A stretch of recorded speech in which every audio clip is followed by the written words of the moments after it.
Has anyone ever told you that you should never sell your minerals? I hear it from mineral and royalty owners all the time. My grandpa, my aunt, my neighbor told me that I should never sell.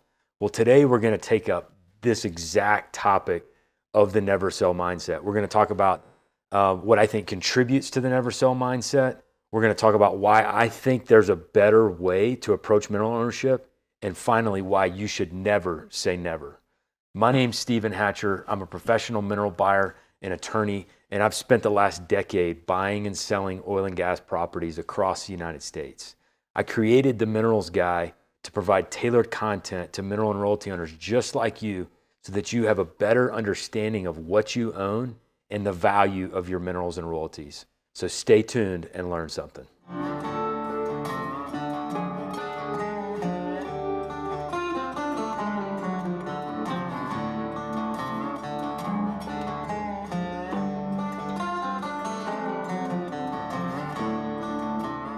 So what are some reasons that contribute to this never sell mindset?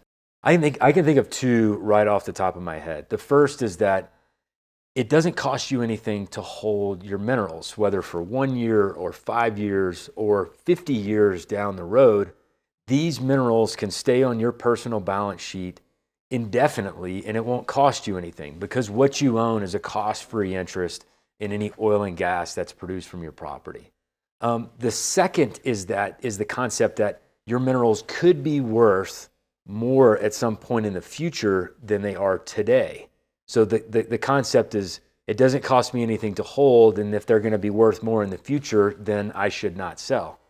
And while both of these viewpoints are valid, what I tell folks to think about is first, there's an opportunity cost to every choice that we make in life, right? Whether we choose to sell a home or buy a home, take a job, don't take a job, start a business, don't start a business. And this concept of opportunity cost that we'll get into here in a little bit is going to apply equally to minerals. And second, I think that the biggest contributing factor to the never sell mindset is really a lack of understanding of how mineral rights are valued. And I think that this is understandable. So folks would rather hold their minerals and not make a decision rather than make a poor decision and sell for something less than fair market value. Minerals as an asset on your personal balance sheet. So I tell folks all the time, they have to understand that their minerals and royalties are an asset on their personal balance sheet, and they should be treated just like any other asset that you own. So what do I mean by balance sheet? A balance sheet is a tool used by companies and individuals to understand net worth. And it's a really simple equation. If you stack up all of your assets and subtract all of your liabilities, you're going to come up with your net worth. Now, one of the great things about minerals is that they are an asset on your personal balance sheet, meaning that they are going to positively contribute to your net worth. So just like a home that you may own or stocks and bonds that you may own in a retirement account or in a brokerage account, your minerals are an asset on your personal balance sheet. Now, the difference between minerals on the one hand and homes and stocks and bonds is that folks understand how homes are valued. Folks understand how stocks and bonds are valued. How many times have you been to one of 5 real estate websites within the past couple of months to check on the value of your home? How many times have you gone to log into your Fidelity account or Vanguard or whatever to check the value of your stocks and bonds? Now, this is where the difficulty arises. Is when it comes to minerals, there is no one-stop shop. There is no easy place that you can turn to understand value. There is no zestimate for your minerals. There's a little bit more work that has to be done in order to understand value.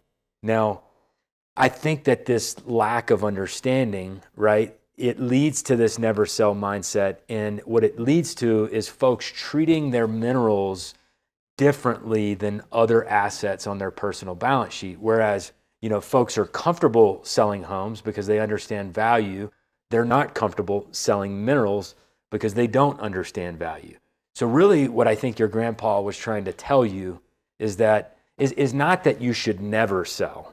It's that you should never sell your minerals without understanding value.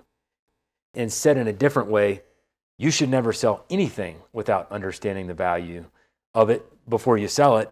And finally, you should make smart, informed decisions. And what we've seen is that when folks get educated, right, and they understand how minerals are valued, it gives them the comfort to treat that asset just like any other asset that they own.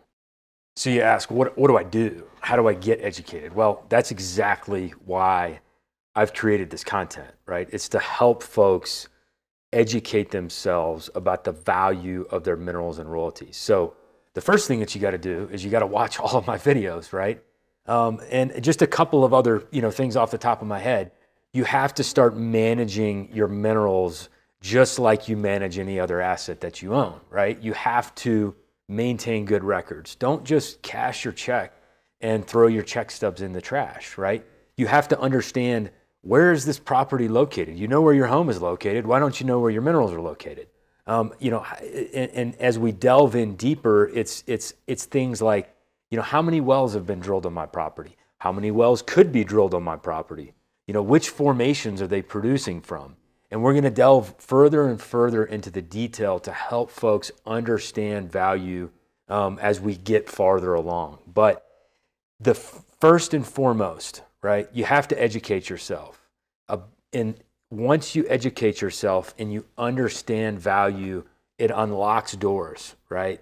It allows folks to start treating their minerals like other assets that they own, and it opens up a whole realm of possibilities for them. Understanding the opportunity cost of holding versus selling. Now, let's jump into this concept of opportunity cost. Now, what do I mean by opportunity cost?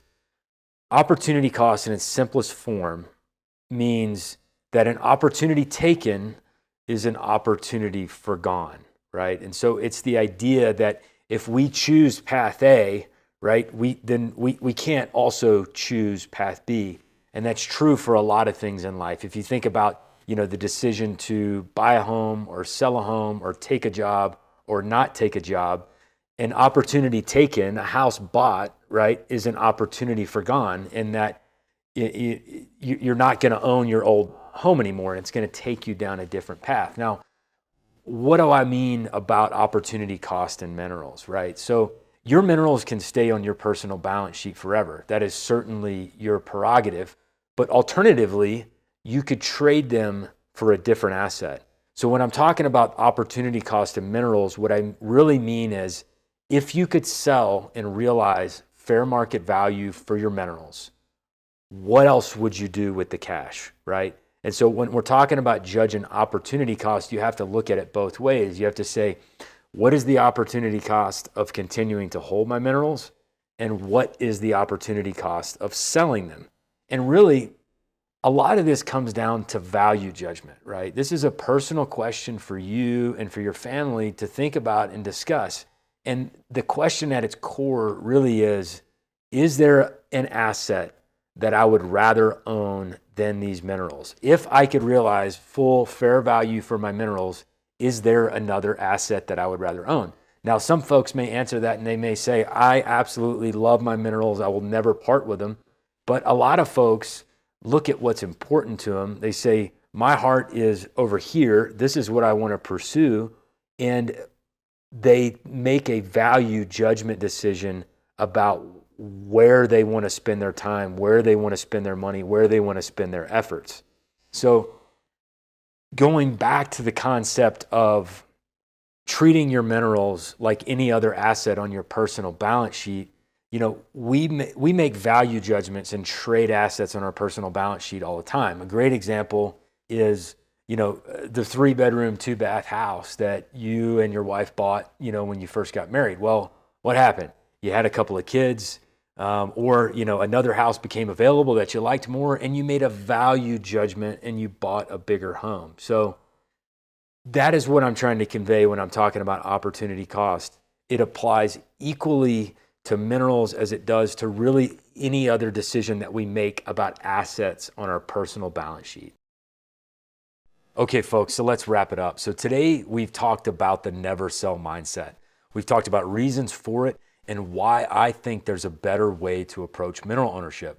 We've also talked about your minerals as an asset on your personal balance sheet, and we've talked about weighing the opportunity cost of holding versus selling. In our next episode, we're going to talk about common reasons that where we've seen folks make value judgment decisions and elect to sell. So we hope you'll join us in the next episode. You'll see the link to it up above. If you enjoyed the episode today, please hit the like button, hit the subscribe button. And what this does is this allows us to get this content out to more folks, and it will also notify you whenever we post new videos. If you have any questions, comments for us, please leave them down below. You can also find us on our website, mineralsguide.com, or you can reach me by email, steven@mineralsguide.com. Thanks again, and we'll see you next time.